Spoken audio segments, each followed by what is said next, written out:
This is Uddipan from Prito, and today I have the Huawei Honor 8 in my hands. That is a flagship from Huawei, and like all other devices, this device is also not perfect. I am using this phone since the last 10 days, and definitely it has some kinds of disadvantages in it. And so today I will bring out all the disadvantages that I personally faced while using this phone. So first of all, this is a camera-centered phone. As we all know, this has a the 12 dual lens 12 megapixel camera. But the worst thing is that it does not have optical image stabilization. If we try to shoot some pictures of some moving objects, the pictures tend to be some kind of blurred. So it's something like that you are the king and you don't have the crown in your head. So definitely Huawei at this price point should have provided the optical image stabilization, and it does not also it does not have the 4K video recording. It has HD video recording, no doubt, and it's very nice, but these two features should have been there. As I've said, this phone does not have optical image stabilization, but it does HD recordings at a very nominal rate, and that's certain sort of enough for everyone. So now coming to the second point that I have faced while using this phone is that the overall screen brightness. Though the screen is very sharp and the viewing angles, as you can see in the video, are very nice, but it suffers from a lack of brightness. Simply speaking, I was using this phone yesterday. Actually, I was on a vacation with my friends, and I used this phone for clicking pictures at the beach. But I was unable to see the pictures that I had clicked clearly because the brightness was not adequate to be used in the perfect sunlight. And according to me, this Huawei should have provided much concern to this fact. Because if the screen brightness isn't adequate, if you try to see now, you will judge that my opinion may be wrong because the screen is perfectly looking bright, but believe me, in sunlight it falls short, and the pictures that we have clicked, or if someone calls, you cannot see the name properly. So I think there is a lack of brightness in the screen, and Huawei must have put concern on this fact.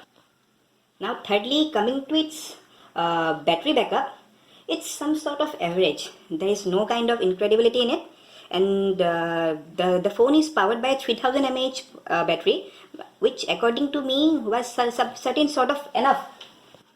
But when it comes to the practical purpose, the battery life is nothing special. It lasts the whole day, and with moderate usage, I find that I reach home by 7 p.m. and by that time hardly 10 or 15% battery life remains in the phone, which according to me is not sufficient. Because if someone is a power user, for him, he or she has to put the phone on charge in the evening time, or else the battery backup will fall short. Then, the fourth disadvantage is that it does not have dual SIM slots. It is a dual SIM device, but the main thing is that it has a hybrid slot, which means that you can put either two SIM cards or one SIM card along with one memory card.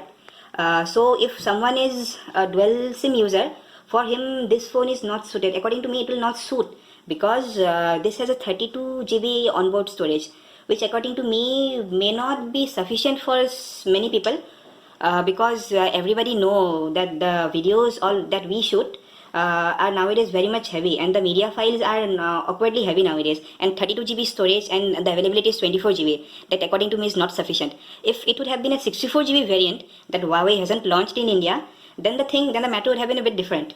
But according to me, they should have dual SIM slots along with a memory card, which Huawei didn't give.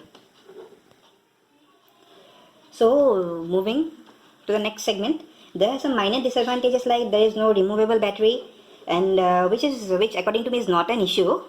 And there are certain other disadvantages like the speaker volume. It may not be adequate for some people, but for me this is more than sufficient. But believe me friends, this is an incredibly super snappy phone, and I'm in love with it. This is one of my best purchases, and look at the build quality. It shines from every angle, and it's so sleek, just like an iPhone. You pay just half the amount and you get the quality of an iPhone. This is super snappy, this is fast, it has no lag in performance, no hitting issues, and everything is very, very, very smooth. So thanks for watching. I hope you have enjoyed the video, and please do subscribe and at least like the video. Thank you very much. This is Uddipan Goswami signing off for now, and I expect to meet you in my next video. Thank you very much.